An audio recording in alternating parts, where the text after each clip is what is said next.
Everyone, welcome to today's Program Yourself Thin podcast. Today we're talking about your weight loss not being a race. Think about this for a second because it's weird to hear this, right? Because you intuitively think of your weight loss as a race. How fast can you get to your goal weight is kind of how you think about it. And the next step becomes how fast can I run that, right? Because you think of it as a temporary thing. And the truth is that that's not your real goal. Your real goal is not to just lose the weight as fast as possible. It's to get to your goal weight and then live there for the rest of your life. You see? So it's important that we think about that properly. And if you don't, what ends up happening is you get so obsessed with just getting to the goal, no matter how, doesn't matter. Right. So again, once you think of it as a temporary thing, that all that matters is how fast I get there, then you're willing to do extreme things. Do you understand how this works? Because subconsciously, what goes on is in your mind, you say, the more extreme thing I do, the faster I'm going to get there and the less time I have to do the extreme thing. You see, so it breaks your mindset because again, you're thinking, I'm going to do the extreme thing, but again, it's like a seesaw. In your mind, the more extreme you think you're doing it, the faster you think it's going to go. And so the shorter the amount of time you have to do the extreme thing is going to be.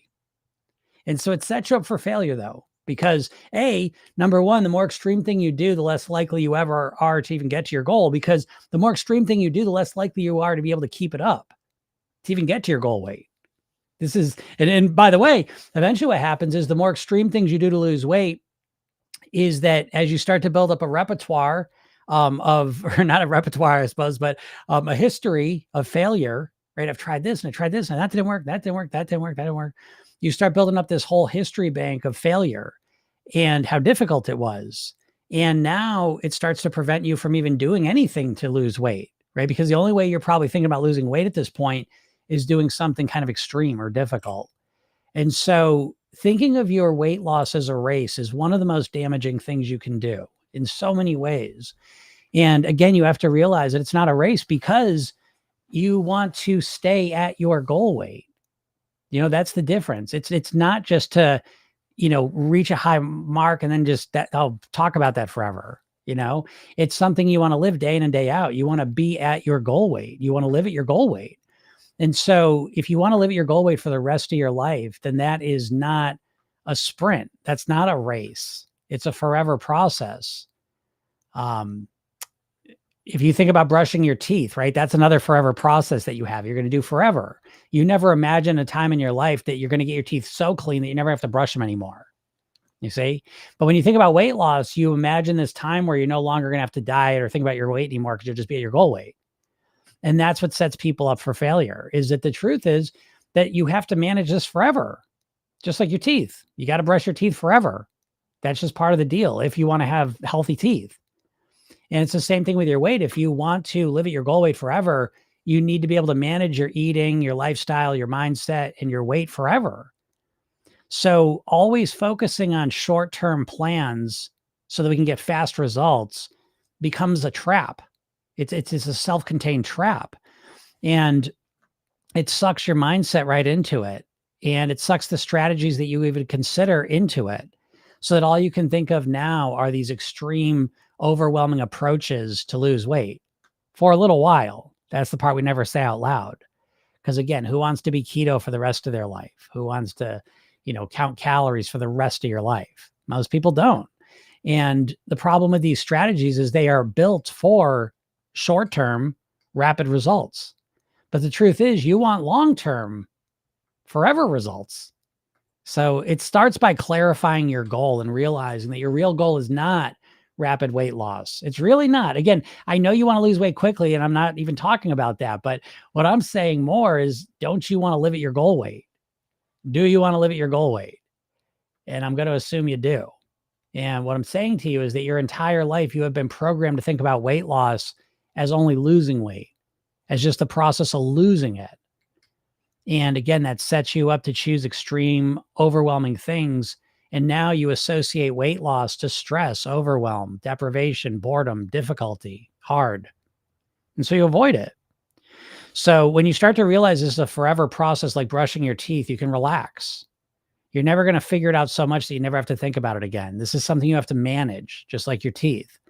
And if you start to approach it that way, you naturally start to choose more sustainable, comfortable strategies that work for you, that work with you, as opposed to trying to fight yourself to do things that are really difficult and overwhelming. So I hope this helps you out. If you want to go deeper into this concept and this mindset, click the link in my bio. Go get the free hypnosis session I made for you. I also made a training for you, 3 steps to live at your goal weight. Go check it out. It's free. And there's other cool things I give you as well. So check that out. If you have any questions, feel free to ask them. What's up, Patty? Patty says, yes, I have lost 10 pounds in the last 5 months. Very slow, but it is actually staying off. I'm very excited and finally feel that I can lose 15 more to get to my goal and maintain it. Thank you. Well, you're welcome, Patty. That's wonderful. What a great mindset, and again, I know the idea of 10 pounds over 5 months for people may seem so slow, but I see that right in the sweet spot, because who gives a shit if you lose 15 pounds or 10 pounds over 5 months or 50 pounds over 5 months?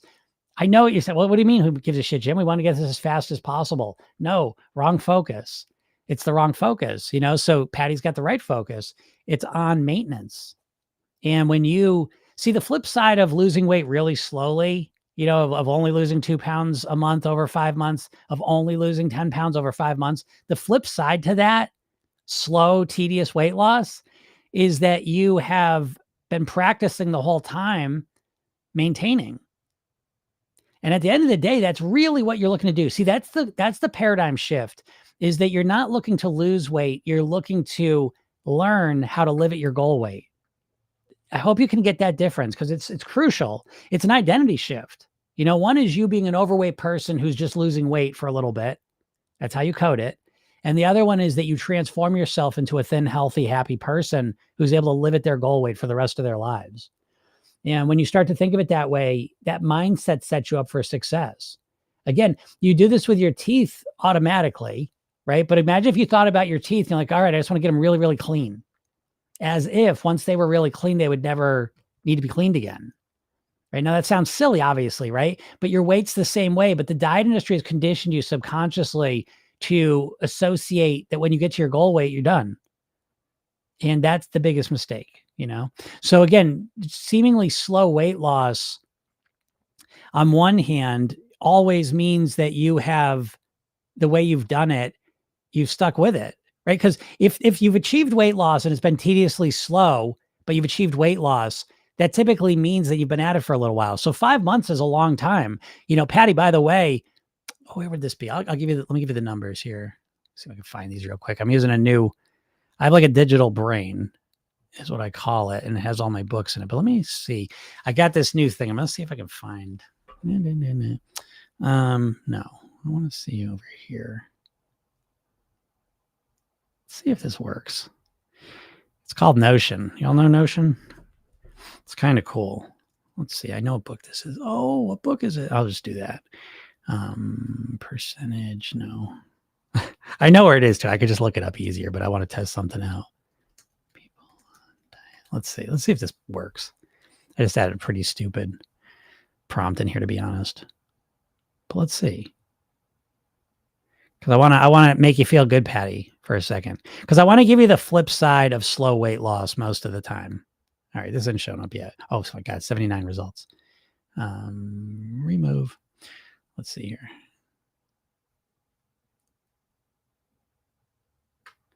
Okay. Stop. Sometimes the AI stuff will go too crazy. How would I find this? Let me search. There it is. Okay. This is taking longer than I wanted it to, but what's his name? I'm totally blanking on this guy's name. Well, we'll have to find it this way. Wansink. Yes, Brian Wansink.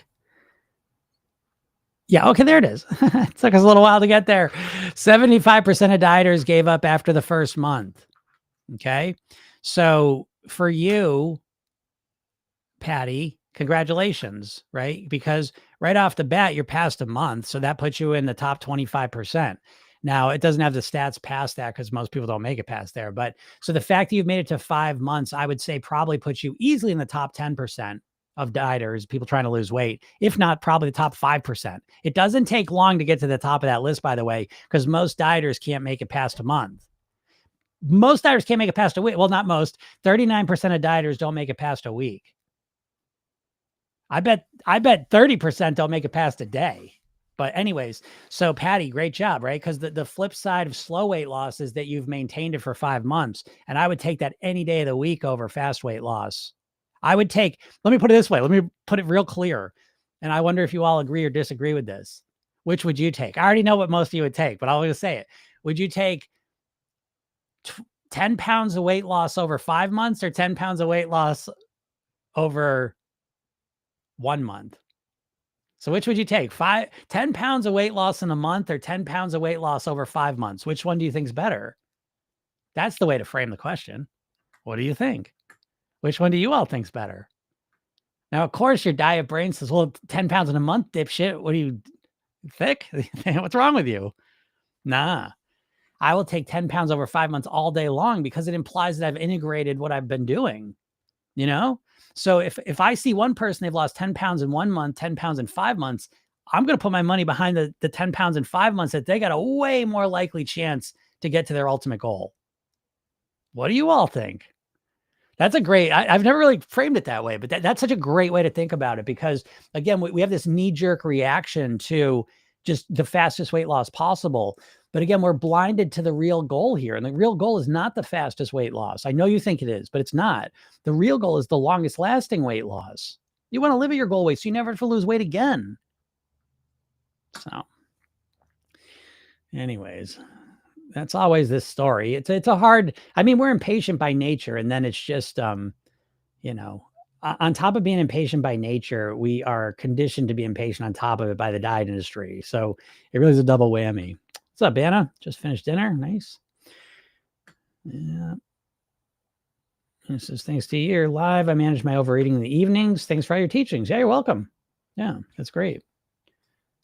All right. Anna says 5. There we go. Yes, that is the right answer. Now, again, I get it, but that's a great question. I gotta put that question out there to the world because that's a good way to kind of conceptualize it because it brings you brings you face to face with a subconscious diet bias you have, which is that you always just want the fastest results possible.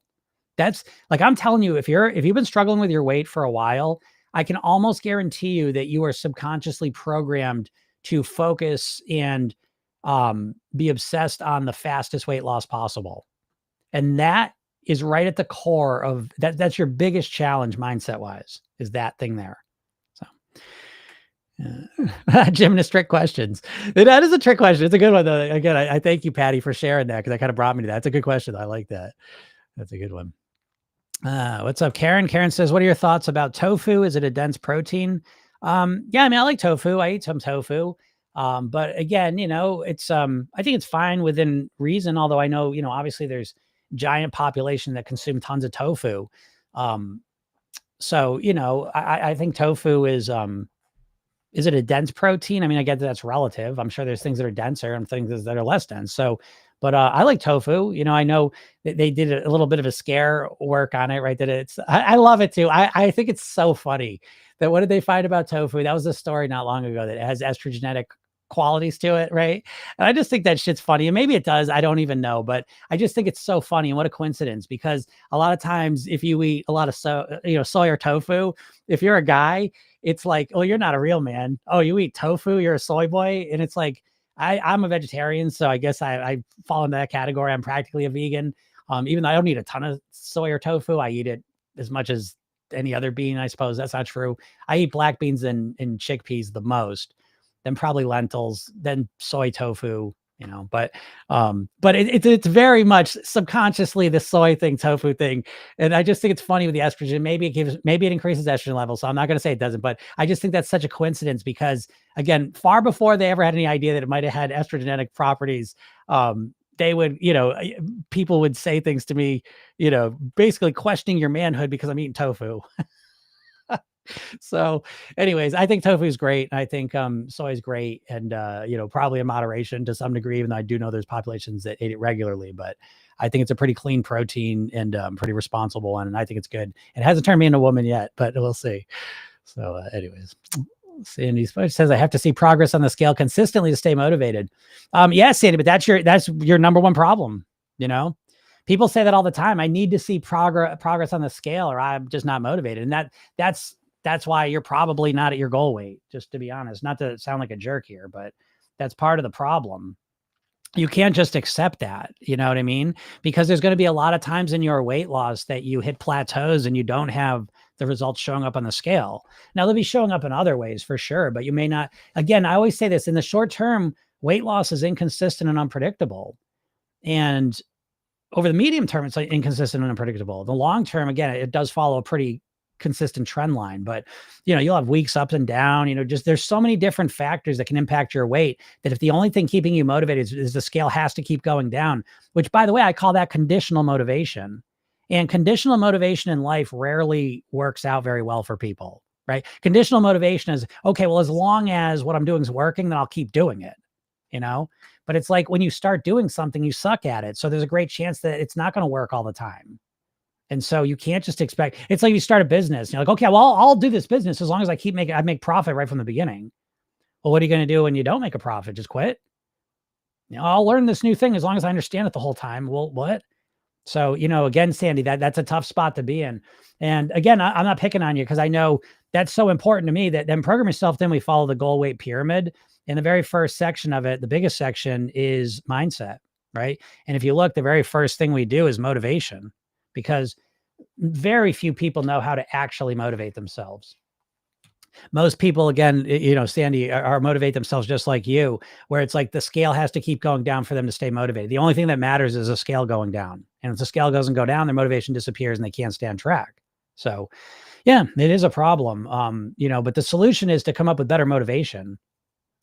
Think about things in your life. So again, I don't know, if you're a parent or you're in a relationship, or, you can think of, any relationship you're in, or your work, right? If you work or do school, but in areas of your life, if you only show up when you're getting good results, it's rarely not going to work. And so I know there's areas of your life that you show up even when things aren't working. Right. If you got kids, you still show up even when they're not listening to you and they're being little shits. Work, you still go to work even when you're not being productive and your boss is yelling at you, whatever, you still do it. And it's because you have a deeper motivation with those things. And when it comes to the weight loss, your motivation is just superficial. It's surface level. That's why if it doesn't, if the weight loss stops for a little bit, you lose motivation, you quit. So the answer is to find a deeper motivation that lasts way beyond the scale going up or down. So, yeah. So you got to work on that, but I say that to everyone. I think literally where every single person who's struggling with weight, I've seen one thing they all have in common is they have almost always low motivation. They do not have good motivation. Not, I shouldn't say that. I'm not going to judge it like good or bad. I don't mean that, but they don't have the motivation to get them to their goals. Let me put it a different way. You weigh what you want to weigh. How about that? So here we go. So I would say to Sandy that you weigh what you want to weigh. I think if you really are honest with yourself, your weight is probably a pretty good reflection of your motivation, which isn't to say that you don't want to lose weight, but you want to live and eat the same way more than you want to lose weight. If you're at the same weight you're at, if you're not currently losing weight and you want to, it is because your motivation to lose weight is here. Your motivation to continue eating and living the way you're living is here. I have never seen that not be the case. And so when I say you weigh what you want, I mean that literally. I think literally, if you're overweight and not losing weight, I think the primary issue is that you're not genuinely motivated. So I know it upsets people sometimes, but I've just found that to be true. What's up, Barb? Yeah, Barb gets it. Good. Yes. So yeah, it's always mindset though, in my opinion, I think, well, it's not all mindset though. You know what I mean? That's why I say, again, I can't stress this enough, but in Program Yourself, then we have the goal weight pyramid, which by the way, I'm going to be doing a whole training on this. I got a whole free program coming. It's going to be a couple of weeks. So I'm going to put this out there for a couple of weeks, but I'm going to have a whole free program. I'm going to give you all, it's going to be in my community. I got a bunch of cool free stuff coming. So make sure you are on my email list. And you can do that by clicking the link in my bio, going to programyourselfthin.com and looking for the free hypnosis session. Once you sign up for that, you're on my email list and you'll get all the information. But I got so many cool things happening over the next couple of weeks. But one of them is literally a training showing you all about this goal weight pyramid and how to use it to reach your own goal. And I will give that to you and take you through the whole thing. And I think it'll be very enlightening for you. Okay. Because it's, it illuminates a lot of blind spots that you may have. But yeah. So yeah, if anyone's got any questions, feel free to ask them. Any questions are welcome. Anna says, can eating smaller portions help losing weight? Yeah, absolutely. Yeah, I mean, it's quantity. Well, that would just be quantity. I was going to say timing, frequency and quantity, right? But let's just start from the beginning. Your weight is a reflection of your average calorie consumption. Okay, this is true for everyone. Your weight, your average calorie consumption. All right. And so to lower your weight, we need to reduce your average calorie consumption. And so there's a lot of ways to do that. Portion control being one of the main ones, right? So if we're going to control portions, and again, I don't really like portion control. Yeah, I like kind of reducing, eating smaller portions. I like that, but absolutely that helps losing weight. And I think that's one of the best strategies there is. In Program Yourself Thin, we call it the reduce strategy, right? So it's basically just doing what you're doing, but cutting 10, 15% out, 20% out, and getting comfortable with that. And then if you want to lose more weight, dialing more down. So again, we target specific habits and we target general habits, just dialing them down is a big part of what we do in the program. But absolutely eating smaller portions and shrinking them will usually turn into weight loss. Although again, you have to watch out when you start dialing portions down that you might get hungrier and now you might start snacking more, or you might start eating more of other portions. So again, you have to keep an awareness in general over your average calorie consumption. And we can't get too fixated on like one thing, because sometimes we'll slice portions down over here and then we get hungrier over here and start snacking more. So we got to be careful of that. But yes, in general, dialing portions down by a percentage is a great strategy to lose weight, I think.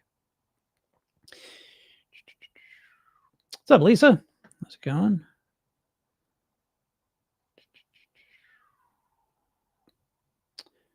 So yeah, that is kind of the way it goes. When we get out of here, I got actually this kind of a quick one today, and that's okay, because I just wanted to pop on here, say hi to everyone.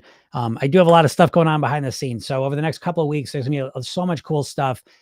People in the program, the Circle app's going to be revamped, updated, just a lot better. Gym AI is going to be integrated into it more. It's going to be really cool. So keep an eye out for that stuff there. And then again, if you're on my list, there's going to be free stuff coming. Like I said, that'll be a couple of weeks because I'm kind of finishing up a book I'm writing. On the very, very final lap of that, I would say.